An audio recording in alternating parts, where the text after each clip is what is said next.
마태복음 5장 21절에서 26절까지의 말씀입니다. 옛 사람에게 말한 바 살인하지 말라. 누구든지 살인하면 심판을 받게 되리라 하였다는 것을 너희가 들었으나 나는 너희에게 이르노니 형제에게 노하는 자마다 심판을 받게 되고 형제를 대하여 라가라 하는 자는 공회에 잡혀가게 되고 미련한 놈이라 하는 자는 지옥불에 들어가게 되리라. 그러므로 예물을 제단에 드리려다가 거기서 내 형제에게 원망 들을 만한 일이 있는 것이 생각나거든 예물을 제단 앞에 두고 먼저 가서 형제와 화목하고 그 후에 와서 예물을 드리라. 너를 고발하는 자와 함께 길에 있을 때에 급히 사화하라. 그 고발하는 자가 너를 재판관에게 내어주고 재판관이 옥리에게 내어주어 옥에 가둘까 염려하라. 진실로 내게 이르노니 내가 한 푼이라도 남김이 없이 다 갚기 전에는 결코 거기서 나오지 못하리라. 오늘 본문에 등장하는 살인하지 말라의 문제는 그 앞절에 있는 마태복음 5장 20절에 있는 너희 의가 서기관과 바리새인보다 더 낫지 못하면 결코 천국에 들어가지 못하리라에 대한 이제 구체적인 설명입니다. 바리새인들은 그 하나님의 계명을 지키기 위하여 최선을 다했고 사람이 할 수 있는 모든 의지와 열심을 동원하여 지켰던 참으로 경건한 사람들이었습니다.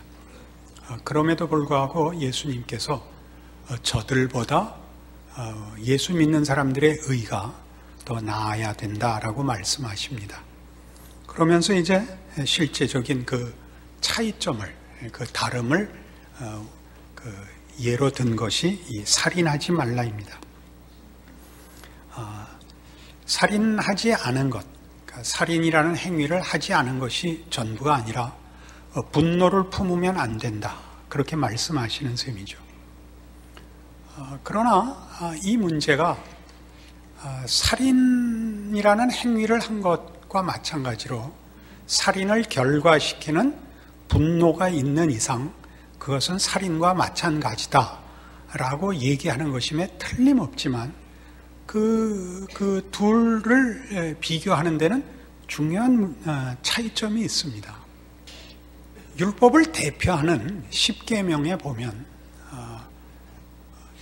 첫째 계명에서 네 번째 계명까지는 하나님에 대한 계명이고 다섯 번째 계명부터 열 번째 계명까지가 사람에 대한 계명입니다. 어떤 율법사가 마태복음 22장에서 어떤 율법사가 예수님께 묻죠. 어느 계명이 가장 큽니까? 그러자 예수님께서 첫째는 내 마음을 다하고 뜻을 다하고 성품을 다하여 주 너의 하나님을 사랑하라 하셨으니 이것이 크고 첫째 되는 계명이요. 둘째는 그와 같으니 네 이웃을 내 몸과 같이 사랑하라 하셨다라고 가르칩니다. 그러니까 십계명 혹은 율법 전체를 이해하는 데 있어서 예수님의 가르침을 따라서 우리가 다시 한번 그 계명을 이해하자면 사람이란 그의 필요를 하나님으로부터만 받을 수 있다는 뜻입니다. 하나님 사랑과 이웃 사랑이 묶여 있는 것은 내 이웃이 내 필요를 채우기 위한 그 약탈의 대상이 아니다, 그런 뜻입니다.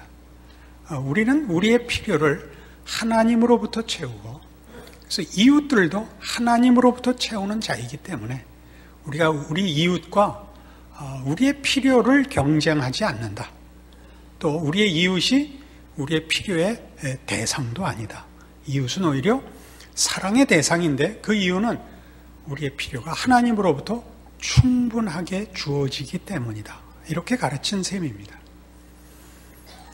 그러면 살인하지 말라라는 계명은 우리의 필요가 하나님으로부터만 나오고 우리 이웃으로부터 얻어질 것이 아니니 이웃을 해하려고 하거나 이웃을 약탈의 대상으로 여기지 말고 하나님이 얼마든지 넉넉히 주시는 것의 증거로 이해해라. 하나님이 나만 채워주시는 것이 아니라 내 이웃의 그 많은 이웃들, 많은 존재들에게도 넉넉하게 채우시는 하나님이라는 걸 안다면 우리는 하나님이 내게 주시는 것, 내 이웃에게 주시는 것, 그 충만함과 넉넉함에 대하여 서로 감사하며 확인하며 격려하며 감사하며 살아야 한다라는 개념이죠. 그렇다면 바리새인들이 잘못 이해했던 살인이라는 행위에 관한 것이 이 율법의 전체 목적이었다면 분노라는 것은 무엇인가 할 때 분노는 역시 결핍에서 오는 비명이다 이거죠. 살인이라는 행위가 내 필요를 이웃에게서 채워야 된다라고 생각하는 하나님 없는 자의 결핍, 공포의 비명이라면 분노란 역시 내가 내 필요를 스스로 채울 수 없고 내 이웃이 가지는 어떤 것들을 빼앗아서도 채울 수 없는 한계와 절망에 대한 표현이라는 것을 인식해라. 그것이 예수님의 가르침입니다. 서두에도 말씀드린 바와 같이 분노가 살인의 뿌리이므로 살인만 안 하면 전부가 아니라 마음에 분노를 품고 있으면 결국 살인의 씨앗을 품고 있으니까 잘못이다. 이렇게 가면 똑같아지는 겁니다. 살인하지 마라가 분노를 품지 마라로 갑니다. 그렇게 얘기할 때는 이 가르침에 예수님의 필요라는 것이 없습니다. 지금 서기관과 바리새인의 의보다 나은 의는 산상설교 시작부터 시작된 팔복에서부터 처음부터 선포된 중요한 핵심된 내용, 예수 그리스도의 필요성, 예수 그리스도로 말미암는 구원의 본질이라는 것을 전제해서 이 이야기를 풀어나가는 것입니다. 예수 없이 살 수 있는, 살인을 하지 마라가 분노하지 마라, 화내지 마라 라는 또 다른 우리가 지켜야 할 명령으로만 요구된다면 우리는 살인에서나 마찬가지로 분노에서도 우리 스스로를 지켜낼 수 없습니다. 예수님께서 말씀하시는 것은 살인이 하나님으로부터 필요를 공급받지 못하는 사람들이 저지를 수밖에 없는 현실이듯이 분노란 그 스스로의 필요를 채울 수 없는 모든 인간이 가지는 자기 자신에 대한 진실, 자기 자신에 대한 사실에 대한 깨우침입니다. 우리의 분노를 생각해 보십시오. 그것이 공포라는 것은 우리가 우리의 삶의 어느 곳에서나 만납니다. 우리 자녀를 기르는 데에서도 이렇게 두드러지게 나타납니다. 우리 자녀가 공부를 잘하기를 바라는 것은 물론 훌륭하게 되기를 바라서입니다. 그러나 그렇게 공부를 잘해서 이 세상에서 괄세받지 않고 살기를 바랍니다. 공부를 잘한다고 꼭 이 세상에서 만사형통하리라고 믿지 않습니다. 그러나 최악의 경우는 면할 수 있다고 믿습니다. 그렇게 믿는 데는 우리가 해줄 수 있는 것이 없기 때문입니다. 우리는 자녀들을 사랑하지만 우리의 자녀를 대신해서 살 수는 없습니다. 그것이 부모가 자녀들이 공부 안 하거나 못하는 데 대하여 터뜨리는 분노입니다. 그 분노 속에는 속수무책의 감정이 가장 크게 자리 잡고 있는 것입니다. 이대로 놔둘 수도 없고 그렇다고 외면할 수도 없는 정말 비명입니다. 그리고 세상이 얼마나 냉혹한 곳인지를 알기 때문에 또 비명을 지르는 겁니다. 우리 모두가 자녀에게 훌륭해지라고 얘기하는 것보다 훨씬 현실적으로 이 공갈을 치죠. 너 그렇게 해가지고 어떻게 살려고 그래? 이것이 우리 모두가 예수 믿는 사람들 부모 입에서도 자주 나오는 비명입니다. 그것이 분노입니다. 우리는 우리 자신에게서뿐만 아니라 우리 이웃들의 존재와 삶에서도 답이 없다는 것을 봅니다. 그리고 우리 이웃의 못난 것이나 결함이나 혹은 실수가 나와 연결된다는 사실에서 우리는 화를 낼 수밖에 없습니다. 고쳐줄 방법이 없고 만회할 가진 것이 없기 때문입니다. 만회할 가진 것이란 우리 자녀를 기를 때 자녀가 아주 어렸을 때를 생각해 보십시오. 그때 저지르는 실수라는 것은 우유병을 엎는다든지 장난감을 부서뜨린다든지 하는 정도는 우리가 만회할 수 있습니다. 거기에 분노하지 않습니다.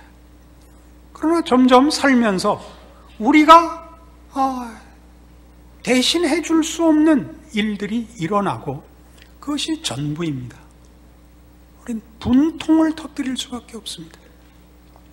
거기에 대하여 지금 예수님께서 우리의 의가 서기관과 바리새인의 의보다 나아야 하는 것은 율법을 대표하는 기본적인 성경의 취지가 가르치는 것 같이 하나님 사랑으로서만 이웃을 사랑할 수 있다라는 데 이제 초점이 모아지는 것입니다. 예수를 소유한 자만, 예수를 믿는 자만, 예수로 인하여 하나님의 자녀가 되어 하나님의 사랑을 받는 자만이 만회할 수 있습니다. 채우고 고쳐주고 넘어가 줄 수 있습니다. 우리가 살면서 인간에게 가장 필요한 것이 뭐냐 그러면 얼른 생각할 때는 능력일 것 같습니다. 그죠? 그러나 조금 더 깊이 생각하시고 더 살아보시면 사람에게 제일 필요한 것은 용서와 이해입니다. 우리가 아무리 많은 능력을 가졌어도 우리 자신과 우리의 인생과 세상을 다 제어할 수 없고 만족시킬 수 없다는 걸 알게 됩니다. 결국 용서같이 필요한 것이 없고 사랑해 주는 것 같이 필요한 것은 없습니다. 말하자면 우리는 우리보다 더 큰 힘이 필요합니다. 그리고 세상이 세상을 책임지지 않습니다. 우리가 잘 알고 있습니다. 그렇다고 세상을 우리가 바꿀 힘을 갖고 있지 않습니다. 여기에 바로 예수 그리스도의 필요성, 예수 그리스도의 구세주 되신다는 기독교 신앙의 선포의 중요성이 있습니다. 그 다른 것으로 대체할 수 없는 성경의 이 선포에 귀한 것이 있습니다. 우리가 살면서 우리의 분통을 터뜨리다 보면 해결할 수 없는 이 문제 때문에, 즉 우리 자신과 다른 사람들과 세상이, 인간과 세상의 문제를 해결할 수 없다는 사실 때문에 우리는 약간 비겁한 방법을 씁니다. 그것이 오늘 본문에 나오는 예물을 드리는 행위입니다. 종교라는 것으로 도망가는 것이죠. 또는 어떤 이념, 신념으로 도망가는 것입니다. 그것은 다 도망가는 것이라고 성경은 가르칩니다. 화해부터 해랍니다. 사람을 용서하고 용서를 구하여 사람과 사람 사이의 관계를 정상화하는 것보다 우선하는 것은 없다. 그럼 화해하고 정상화하는 걸 어떻게 해야 되는가? 하나님을 모시는 것밖에는 없다, 이 얘기죠. 그 뒤에 나오는 너를 고발하는 자와 함께 길에 있을 때 급히 사화하라, 용서를 구하라는 것입니다. 용서를 구하라. 우리가 아무에게도 빚을 지지 않고, 아무에게도 꾸중을 받지 않고, 아무에게도 해를 끼치지 않고 살 수 있는 존재가 아니다 이거죠. 용서를 구해라. 용서를 구해라. 우리가 용서를 구할 수 있는 것은 답이 있을 때뿐입니다. 답이 없는 사람은 용서를 구할 수가 없습니다. 용서를 구하느니 할복을 하고 말죠. 그러니까 예수 그리스도의 필요성, 예수 그리스도로 말미암는 기독교 신앙의 다른 것, 오늘 가르치는 것입니다. 이 문제는 성경 전체에서 얼마나 사실은 거듭 반복하여 아주 중요하게 가르치고 있는 내용인지 모릅니다. 그러나 우리는 어떤 이유는 우리의 아마 자연인된 본성에 의해서 기독교 신앙을 성경이 가르치고 예수님께서 친히 가르치신 내용들에 대하여 본성적으로 희석시키는 것 같습니다. 요한일서 4장에 가보십니다. 신약성경 391페이지입니다. 요한일서 4장 18절에 이렇게 중요한 말씀이 나옵니다. 사랑 안에 두려움이 없고 온전한 사랑이 두려움을 내쫓나니 두려움에는 형벌이 있음이라. 두려워하는 자는 사랑 안에서 온전히 이루지 못하였느니라. 사랑과 두려움을 대조하고 있다는 건 대단히 재미있지 않습니까? 왜 사랑 안에는 두려움이 없다 그럴까요? 그럼 사랑이 없으면 두려움이 있다는 뜻이죠. 사랑 외에는 두려움을 내쫓을 수 없습니다. 그런데 이 사랑을 논하는 가장 큰 이유는 7절에 보시다시피 요한일서 4장 7절에 나오는 사랑하는 자들아 우리가 서로 사랑하자. 사랑은 하나님께 속한 것이니 사랑하는 자마다 하나님으로부터 나서 하나님을 알고 사랑하지 아니하는 자는 하나님을 알지 못하나니 이는 하나님은 사랑이심이라. 여기가 핵심이죠. 기독교 신앙을 대표하는 개념이 뭐냐라고 물으면 예수를 믿지 않는 세상 사람들도 사랑이라고 알고 있습니다. 근데 사랑은 세상에는 없는 개념이랍니다. 하나님만이 사랑의 실체이십니다. 하나님만 사랑할 수 있고 사랑을 만드시며 사랑을 채우십니다. 예수 그리스도 안에서 하나님의 자녀로 거듭나고 소위 구원을 받은 자만이 이 사랑을 누리고 소유하며 받고 행할 수 있습니다. 이것이 없으면 인간은 두려움 속에 있을 수밖에 없다고 합니다. 왜 그렇다고요? 인간은 자신의 필요를 스스로 채울 수 없습니다. 인간이라는 존재는 우리 세상에서 가치 있게 여기는 어느 것으로도 그 영혼이 만족할 수 없는 존재로 만들어졌다는 사실입니다. 여러분 생활하시면서 살면서 언제나 거듭해서 경험하시고 확인하는 성경의 지적이며 현실입니다. 그래서 우리가 이 오늘 보는 분내는 자, 그래요 누구를 멸시하여 자존심을 그저 위로하는 차원에 서 있는 것으로는 답이 되지 못한다라는 예수님의 이 지적에 스스로를 비추어 봐야 됩니다. 다시 말해서 예수를 믿었다, 하나님의 자녀가 됐다는 것은 서기관과 바리새인들과 다른 예수 안에서 하나님의 자녀로 부름받은 것인데 그것이 무엇을 의미하는가를 확인해야 됩니다. 그것은 이제 지금 요한일서 4장 7절 말씀부터 다시 이어보시면 사랑하는 자들아 우리가 서로 사랑하자. 사랑은 하나님께 속한 것이니 사랑하는 자마다 하나님으로부터 나서 하나님을 알고 사랑하지 아니하는 자는 하나님을 알지 못하나니 이는 하나님은 사랑이심이라 라고 해놓고 9절에 이렇게 말해요. 하나님의 사랑이 우리에게 이렇게 나타난 바 되었으니 하나님이 자기의 독생자를 세상에 보내심은 그로 말미암아 우리를 살리려 하심이라. 물론 우리는 예수 믿고 영생을 얻었으며 천국 간다는 말을 모든 신앙 고백을 가진 자들이 합니다. 그러나 이 고백이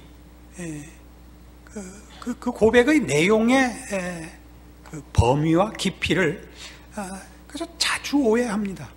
죽어서 천국 가는 것, 하나님의 백성으로 세상 이외에 초월자이신 하나님의 특별한 배려 속에 사는 것 정도로 생각하는 경우를 많이 보는데 오늘 식으로 얘기를 하자면 이런 겁니다.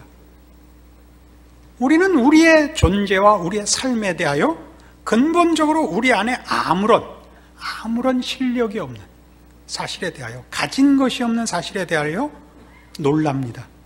그리고 두렵습니다. 공포 속에 살 수밖에 없습니다. 누구를 만나도 답이 없고 세상에 있는 무엇으로도 이 영혼의 필요를 채울 수가 없다는 사실에 대하여 우리는 놀랍니다. 사실은 전전긍긍하고 살고 있는 셈이죠. 사람과 사람 사이에 좋은 말을 하고 편을 들고 이해하고 용서하고 넘어갈 실력이, 넘어갈 수 있는 아무것도 우리가 가진 것이 없습니다. 우리가 의지하고 우리가 누구를 용납할 수가 없는 것은 내가 먼저 난파하고 있고 내가 먼저 무너지고 있는 탓입니다. 누구를 껴안고 버텨줄 여유가 없습니다. 예수로 말미암아 하나님의 자녀가 됩니다. 살았구나 라는 걸 비로소 알게 됩니다.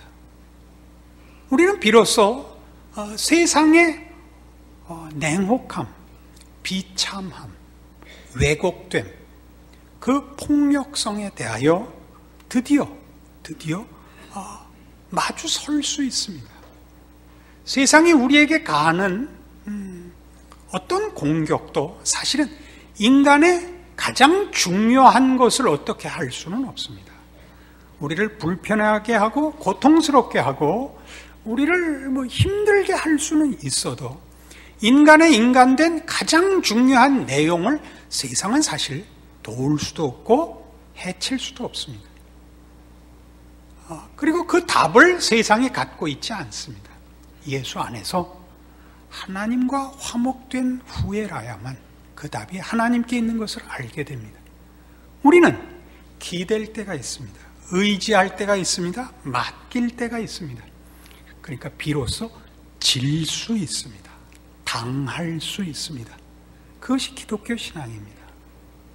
우리는 쉽게 예수를 믿으면 세상적인 방법이 아니라 초월적인 방법, 기독교라는 종교적 기적으로 세상적 공격들을 대꾸하고 반응하고 조금 더 나아가서 보복하고 승리할 수 있는 보상을 받을 수 있을 거라고 생각합니다. 그러나 예수님은 그 약속을 하신 것이 아닙니다. 인간의 인간된 가장 깊은 본질에 관한 얘기를 하고 있는 것입니다. 거기에서 우리는 답이 있습니다.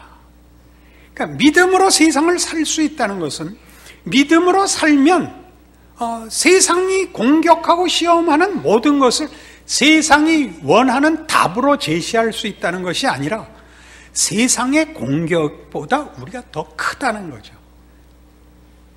세상이 공격하는 것이 이 표피에 불과하고 우리는 심층을 가지고 있는 셈입니다. 그것이 우리를 넉넉하게 만드는 것입니다. 그것이 여기서 말하는 하나님의 사랑이 우리에게 이렇게 나타난 바 되었으니 하나님이 자기의 독생자를 세상에 보내시면 그로 말미암아 우리를 살리려 하심이라, 이 말입니다. 이거 아주 오늘식으로 얘기하면 살았다, 이제는 살았다, 그런 생각이 납니다. 그럼 여러분 어디 산내 등산 갔다가 길을 잃었는데 아는 길이 나온 거죠. 살았다 그러지 않습니다. 어디 배 타고 표류하다 육지를 발견했습니다. 살았다. 어디서 난관에 봉착해서 그 어려운 일을 당하고 있는데 도움을 줄 수 있는 아는 사람을 만났다. 살았다. 깊은 영원한 우리의 운명과 존재의 가치에 관한 문제에서 살았다라는 것을 예수로 말미암아 발견하는 것입니다. 그것이 기독교인입니다. 우리가 고백하는 예수를 믿는다라는 고백이 가지는 중요한 내용입니다. 골로새서 3장에 가시면 성경은 오늘 우리가 보는 살인하지 않는 것과 분노라는 것을 연결하여 예수님이 있어야 살인을 하지 않는 것과 마찬가지로 분노할 필요가 없고 두려워할 필요가 없다는 우리가 가진 자라는 것을 사도 바울을 통하여 이렇게 가르칩니다. 골로새서 3장 12절 326페이지입니다. 그러므로 너희는 하나님이 택하사 거룩하고 사랑받는 자처럼 긍휼과 자비와 겸손과 온유와 오래 참음을 옷 입고 누가 누구에게 불만이 있거든 서로 용납하여 피차 용서하되 주께서 너희를 용서하신 것 같이 너희도 그리하고 이 모든 것 위에 사랑을 더하라. 이는 온전하게 매는 띠니라. 중요하죠. 사랑을 받은 자만이 할 수 있는 것을 말하는 겁니다. 너희는 사랑을 받고 사랑을 넉넉히 받을 수 있는 자 되었으므로 긍휼과 자비와 겸손과 온유와 오래 참음을 옷 입으라입니다. 이건 가진 자만이 하는 겁니다. 세상이 말하는 가진 자와 다른 것이죠. 권세와 명예와 부에 관한 문제가 아니라 우리의 필요를 채워주실 수 있는 유일한 하나님, 그 하나님과 그의 사랑을 가진 자만이 할 수 있는 겁니다. 우리가 이제 분노를 터뜨리는 일 중에는 이런 요구도 있습니다. 예를 들면 나라에 대해서 분노를 터뜨릴 때가 있습니다. 좀 더 멋있는 나라, 좀 더 훌륭한 정치를 해라 라고 분노를 터뜨리기도 하고, 사회에 대해서도 그렇게 얘기합니다. 우리 사회가 이래서 되겠는가 라고 분노를 터뜨리죠. 좀 더 책임 있어라, 좀 더 진지해라, 좀 더 도덕성을 지켜라, 이런 분노를 터뜨릴 수 있습니다. 그러나 결국은 그 싸움은 전부 그렇게 얘기함으로써 말하자면 남들 보고 나 살기 편하게 하라는 얘기입니다. 그것은 살인에 버금가는 것입니다.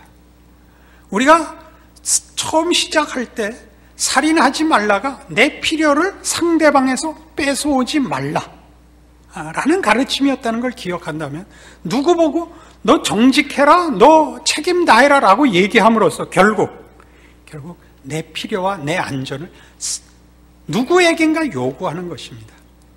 국가와 사회의 어떤 윤리에 일단 넘기는 겁니다. 그것이 잘못됐다고 얘기할 수 없죠, 세상에서는. 그러나 우리 기독교인으로 보면 그것은 하나님으로부터만 나옵니다. 하나님이 한 개인을 변화시키지 않는 한 세상이 가지는 어떤 강제권도 어떤 명분도 사람을 고쳐놓지는 않습니다. 예수님께서 우리가 복음서를 보면 그의 생애에 만나는 모든 사람의 필요에 응하십니다. 죄 지은 자를 용서하시고 귀신을 내쫓으시고 병을 고치십니다. 위로하시고 죄인들과 가난한 자들의 편이 되십니다. 그러나 유일하게 한 부류 바리새인들에 대해서만은 진노하시고 저주하십니다. 왜 그러죠? 저들이 다른 것 때문이 아닙니다. 윤리 도덕적으로 삶의 자세와 책임에 대해서 더 앞선 사람임에도 불구하고 하나님 없이 인간이 필요를 채울 수 있다고 우기고 있는 자들이기 때문입니다. 그러니까 우리가 누구에게 분통을 터뜨릴 때마다 너만 잘하면 내가 편해진다라고 얘기하는 것은 여러분이 하나님 없이 문제를 해결하겠다라고 고함을 지르는 순간이다라고 아셔야 됩니다. 세상 사람들은 이 문제를 해결할 수 없지만 예수 믿는 사람들은 다릅니다. 그래서 그 이후에 나오는 말씀을 보십시오. 15절부터 보시면 그리스도의 평강이 너희 마음을 주장하게 하라. 너희는 평강을 위하여 한 몸으로 부르심을 받았느니 너희는 또한 감사하는 자가 되라. 그리스도의 말씀이 너희 속에 풍성히 거하여 모든 지혜로 피차 가르치며 권면하고 시와 찬송과 신령한 노래를 부르며 감사하는 마음으로 하나님을 찬양하고 또 무엇을 하든지 말이나 일이나 다 주 예수의 이름으로 하고 그를 힘입어 하나님 아버지께 감사하라. 가장 중요한 공통된 단어는 그리스도입니다. 그리스도의 평강, 그리스도의 말씀, 주 예수의 이름입니다. 그러니까 서기관과 바리새인의 의와 다른 의, 그들의 의와 비교할 수 없는 다른 차원의 의는 예수 안에만 있습니다. 하나님의 통치와 하나님께 속한 자에게만 있습니다. 이것이 기독교 신앙의 다른 점입니다. 그리고 반복해서 감사가 나오죠. 15절도 감사하는 자가 되라. 16절도 감사하는 마음으로 하나님을 찬양하고 17절도 그를 힘입어 하나님 아버지께 감사하라. 이건 무엇을? 은혜로 얻는 자들의 그 반응인 것을 말하고 있습니다. 여러분들이 세상을 살아가는 동안 신자로서 산다는 것이 무엇인지를 분명하게 알아야 됩니다. 죽은 다음의 이 보험 정도가 아니며 종교라는 영역 내에서만 통용되는 무슨 그 방법이 아니라 이 세상이 어떤 것이며 인생이 얼마나 버거운 것인가를 아는데 그 모든 것을 넉넉히 감수할 눈으로 보이게 해결이 되는 것이 아니라 근본적으로 해결된 자로서 살게 된 정체성, 우리 기독교 신앙적인 용어로 믿음 안에서 살 수 있게 됩니다. 살 수 있게 됩니다. 그런 여러분 신앙 고백의 특별함, 그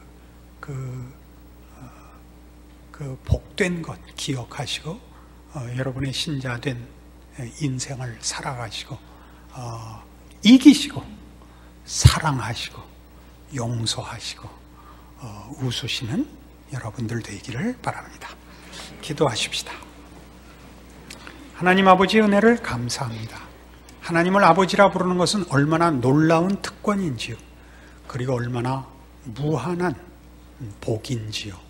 우리는 비로소 인생을 살 수 있고 세상을 대적할 수 있습니다. 우리가 가진 것은 세상이 주는 것이 아니요, 우리 하나님의 아버지 되심입니다. 이 능력, 이 넉넉함, 이 복됨, 이 진리, 생명 가지고 우리의 삶과 우리의 신앙 고백을 지키고 누리고 증거하고 복된 삶, 기적의 삶 살아가는 우리 되게 하여 주시옵소서. 예수님 이름으로 기도합니다. 아멘.